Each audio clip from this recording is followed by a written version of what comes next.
અરવલ્લીના ભિલોડામાં અરવલ્લી બચાવો રેલી યોજવામાં આવી। 12 જેટલી સામાજિક સંસ્થાઓ, આદિવાસી સમાજ સહિત સમાજના લોકો સહિત કોંગ્રેસના આગેવાનો પણ જોડાયા।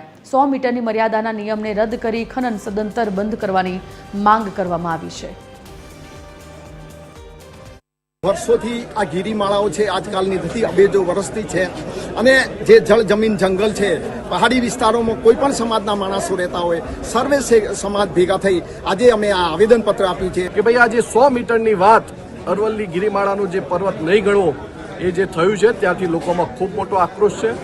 પાણી બચાવવા માટે, વૃક્ષો બચાવવા માટે, પર્યાવરણ બચાવવા માટે જ્યારે સૌ અરવલ્લી જિલ્લાના આગેવાનો ભિલોડા ખાતે એકત્રિત થયા અને જ્યાં સુધી આ 100 મીટરની જે મર્યાદા છે એ જ્યાં સુધી નહીં હટાવવામાં આવે ત્યાં સુધી આ આંદોલન આગાઉના સમયમાં ચાલુ રહેશે। અને અમારી માંગણીથી જો ન્યાય નહીં આપવામાં આવે તો આગામી સમયમાં સમગ્ર ગુજરાત અને દેશની અંદર મોટું આંદોલન થવાના પણ વર્તાળો થઈ રહ્યો છે।